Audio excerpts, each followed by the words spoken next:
All right, buckle up, because we are diving headfirst into the mother lode of UFO mysteries, the Roswell Incident. Briefing docs, study guides, even some YouTube analysis thrown in, listener. You really piled it on, and we are breaking it all down. What I find so captivating is this isn't just about some potential crash, right? This whole thing is like this decades-long game of telephone, how the story's been spun and how those changes messed with what people believed. It's true. And to think, this whole thing, it actually starts weeks before Roswell even hits the scene. Kenneth Arnold, Mount Rainier, that's where it all begins. Oh, right. Arnold's encounter. Yeah. 9 unidentified objects zipping about in a way he described, well, like a saucer skipping across water, and bam, just like that, flying saucer was born. Talk about perfect timing, right? Yeah. Setting the stage. So just a few weeks later, boom, news breaks about debris scattered across a ranch in New Mexico. And the public, well, they were primed and ready to buy into something big, something extraordinary. And what does the Roswell Army Airfield do? They actually, for a hot second, call it a flying disc in their initial press release.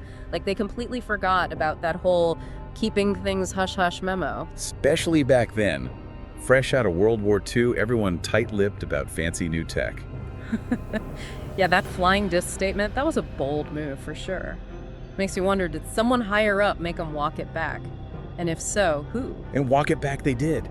In a flash, the whole thing was just a weather balloon. Which, and this is important, our sources point out that's the story that's stuck for years. It's like a textbook example of how a story, especially one from the powers that be, can take root so fast. But here's where it gets juicy, that explanation. It wasn't a one-time deal.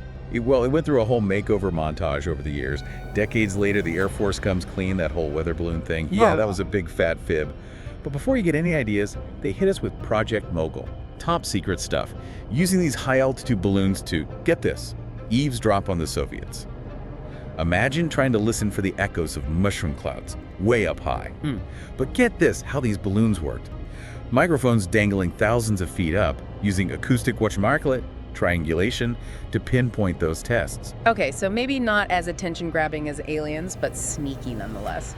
Spying on the Soviets with giant balloons, as if that wasn't enough, they try to explain away those alien bodies people were reporting. Oh, you mean the 1997 report? Yeah, the Air Force, they tried to say those were just crash test dummies from Operation High Dive, and it's pretty good. But Operation High Dive didn't even start until 1953. 6 years after Roswell. It's like they think we'll believe they cracked time travel before crash test dummies.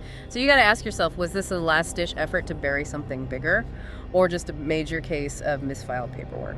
And then there are the witness accounts. Ranchers, military folks, even locals, all saying they saw something strange. And a lot of those stories, they clash with the official narrative. Take Major Jesse Marcel. He was the intelligence officer at Roswell. At first, he's on board with the weather balloon story, then completely changes his tune. Says that debris was like nothing he'd ever laid eyes on. He described it as incredibly strong, but super lightweight. Said it would even spring back to its original shape after being crushed.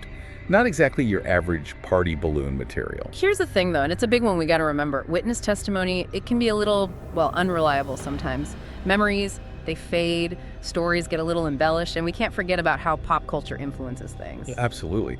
One of our sources even talks about this witness who had this super detailed account, but then it turned out that a lot of it was straight from a UFO book. Talk about a reality check on how our memories and what people tell us can get tangled up. Like a giant game of telephone. Except in this game, the story changes every time someone new tells it. But even with all that, there are so many witness accounts, some from people you'd think would know better, that it's tough to completely write them off. So if it wasn't a weather balloon, and it wasn't Project Mogul, and it wasn't crash test dummies, what are we left with? Well, that brings us to a juicy little tidbit, the Guy Hytel memo. Surfaced back in 2013, addressed to J. Edgar Hoover himself. This memo describes the recovery of not 1, not 2, but 3 flying saucers right there in New Mexico. And guess what? Each one supposedly had 3, count them, 3 small, wait for it, humanoid dot bodies. An old phone. Not 1 crash saucer, but 3. And they had passengers. This is straight out of those old sci-fi flicks. Important to remember though, this memo, it's not directly tied to Roswell, at least not officially. But finding it, well, it threw gasoline on that whole conspiracy fire. Speaks volumes about how little the authorities have actually told us. Decades of secrecy around Roswell have only made the mystery juicier. So before we get too far ahead of ourselves, let's take a breather here. What feels the most believable to you? What parts of this story click and what just raises more questions? Easy to get caught up in the whole alien thing, right? Yeah. But take a step back. We're talking peak Cold War here.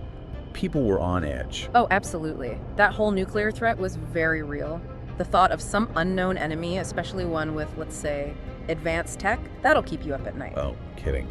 And you can bet that fear, that suspicion, it definitely colored how things played out at Roswell. The military, already big on secrets, they clamped down on the story. Maybe to stop a panic, or who knows, maybe they had their own secrets to keep. But trying to control the story like that, you'd think maybe they made things worse. Exactly. They fed the very thing they were trying to squash. It's a pattern you see a lot with stuff like this. When you're short on hard proof and long on speculation, people, they start filling in the blanks themselves. And they usually go for what scares them most. So Roswell becomes like a cultural ink blot test. People see what they want to see, believe what they want to believe. And don't underestimate the media's part in all this. Back then, even now, those early headlines screaming about a flying disc, and then all the books, the documentaries, TV shows, they've turned Roswell into this, well, this legend. It's a vicious cycle. The more we talk about Roswell, the bigger the enigma gets. A story that just won't quit. But let's be real, what we really want to know is what actually went down in that New Mexico desert? The million-dollar question, right? And like we've seen, these sources don't exactly give us a straight answer. Witnesses disagreeing, the official story changing like a chameleon, and then you throw in all the theories and speculation. Like trying to put together a jigsaw puzzle, but the pieces keep changing shape on you. But that's what keeps us hooked. Roswell just won't fit in a box. It makes us keep digging, even if the answers are way more complicated than we thought. But what if we lean into that? Look past the simple answers. What can we learn from all this, from these changing stories and fuzzy memories? This whole deep dive, you know what's really come out of it, especially with Roswell. This idea about how fast misinformation can spread. And when nobody knows what to believe, bam, speculation takes over.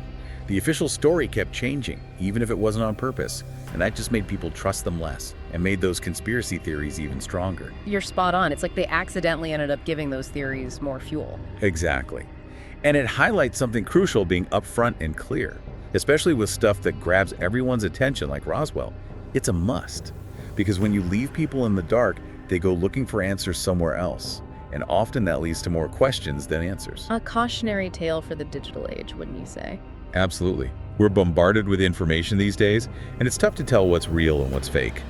Roswell is a big flashing reminder to think critically, check your sources, and, don't believe everything you read on the internet.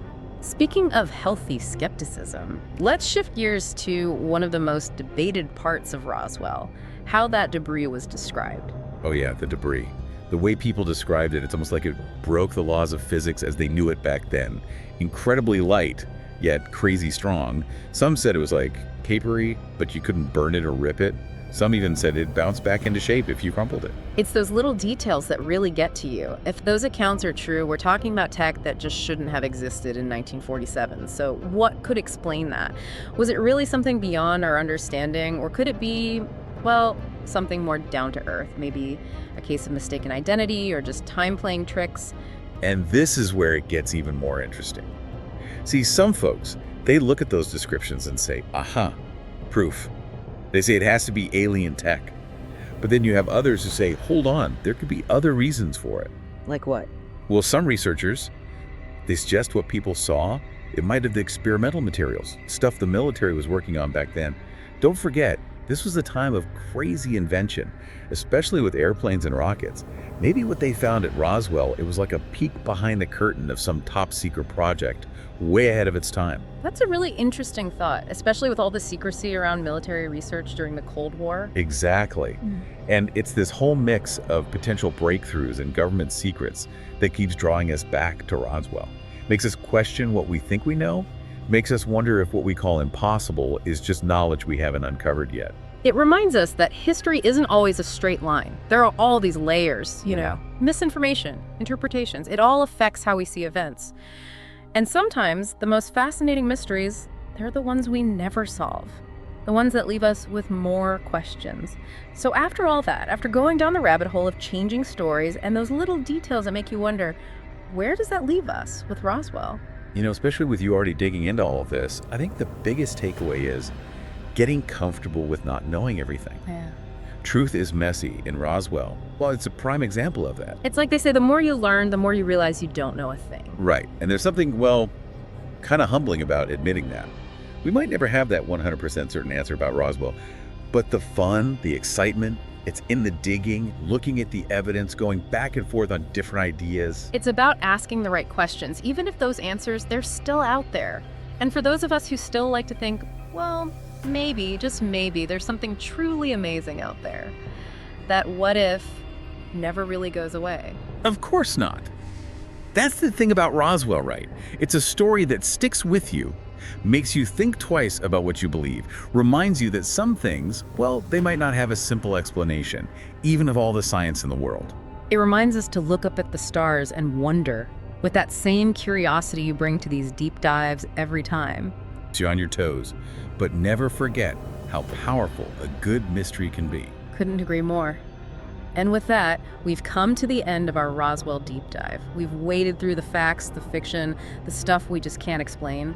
Hopefully this has given you a lot more to chew on. And maybe sparked a little more curiosity about, our place in all this and the mysteries that are still out there. Because as we've seen today, sometimes the best stories are the ones that leave us with more questions than answers. Thanks for joining us on this deep dive into the heart of the Roswell incident. Well, that's it for today's deep dive, folks. We hope we've sparked your curiosity and given you something new to think about. If you enjoyed this journey into the unknown, don't forget to like, comment, and subscribe, and make sure to hit that notification bell so you never miss an episode. We've got some extra goodies for you too. Check the description and the pinned comments for links, references, and ways to join the conversation. Thanks for tuning in, Truth Seekers. Until next time, stay curious.